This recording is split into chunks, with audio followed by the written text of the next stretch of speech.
about the same size here, Lionel. Yeah, it's good to see you. How about them Rammies? I know. I'll tell you, getting votes. I know, it's awesome. It's fun to. We went to CSU. Yeah. Oh, that's fine. Is that cool? Is that right? I'm an LSU guy, so I'd love right. to see the Rams and Tigers playing a big, huge bowl game this year. That would be awesome. War in the newsroom. The Idaho Bowl. Yeah. The Poulan Weed Eater Bowl in Shreveport. to do up there. No. There you go. Well, Shayne, you're with Mile High Sports Radio. Yes, sir. You guys take calls every day. We do. About fans talking about the Broncos, and a lot of people love to complain or nitpick or find things that you need to improve.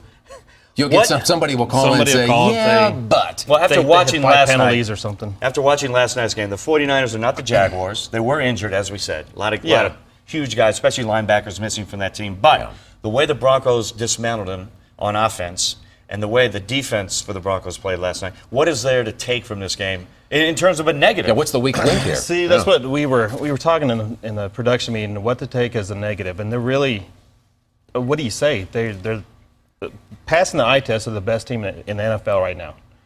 You had the Cowboys that were probably close last week, and then Seattle, of course.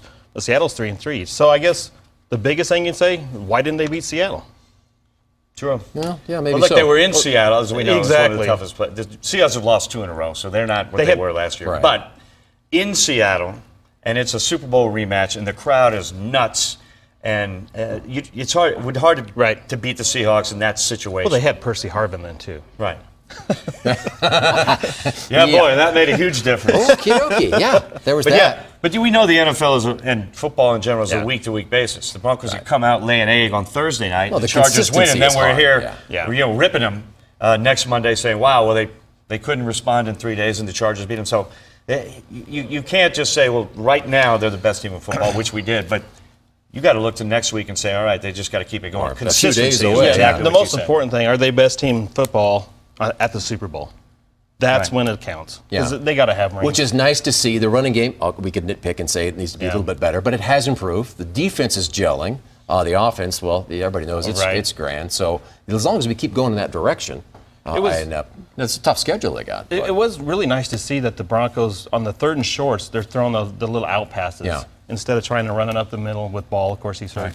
Well, Shayne, let's take a break. We got to get to weather right now. We'll come back and we'll talk some more in just a few minutes. But weather right now, let's check it out and see what it's going to be for the week ahead. Yeah, temperatures right now, not bad. We are currently looking at those temperatures right now, about 48 degrees. And as we head into that lunchtime hour, 72 and a high of 76 later on this afternoon. That power planner then showing temperatures falling back down to about 48 for your overnight low tonight. Now, as we look ahead on that 7-day planner, tomorrow another warm one as well. We're back up to about 76 degrees. There's a 5% chance Tuesday afternoon, and then 20% chance overnight of seeing some showers as that next cold front comes through. 65 degrees on Wednesday, back into the 70s for Thursday, Friday.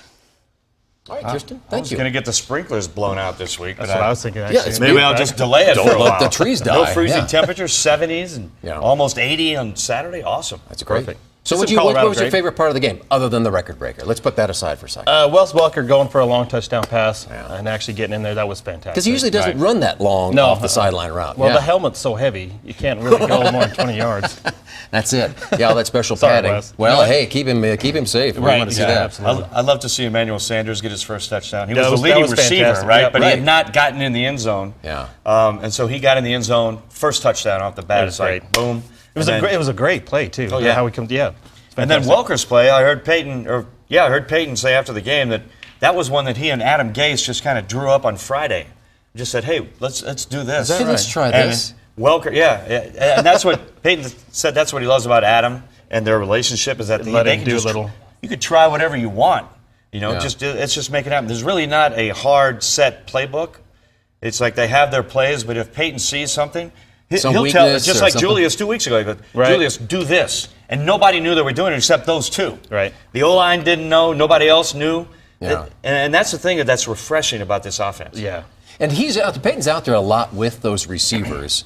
Normally he's like, you do your thing, I'm doing mine, I'm going to throw it to you. But he works with those receivers about, no, you take this line. Huge, yeah. He's always out there at practices and going, hey, you got to take this, almost like he's an offensive coordinator, take this. Yeah.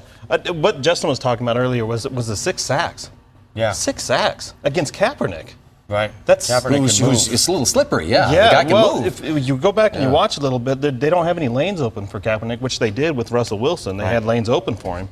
And yesterday they didn't. Everything was closed off. And the good thing is that DeMarcus got 3 sacks, but a couple of those were forced by pressure from the other side. Right. One by Vaughn, and Marshall also got pressure on there on one of those sacks, and Malik Jackson. They were getting pressure, forcing the sacks. It's not like DeMarcus Ware, Vaughn doing it on their own. That whole line is getting a good push. It's producing that. Like we said, they struggled early, and people were saying this defense, and when are they going to come together? They got all these new guys. They retooled the defense to get tougher, and it's showing up now. Absolutely. It was something I actually wanted to ask you on the drive down one Harris one of the most underrated defensive backs in the league? Or? Not according to him. He's the best. He's number 1 in the league. Just ask him. Yeah, but I love that swagger about the guy. Yeah. It's great. Well, he's into it. Yeah, he's full of emotion. He plays that way, so I think it's awesome. And how many picks does Richard Sherman have right now? Yeah, 0. I know.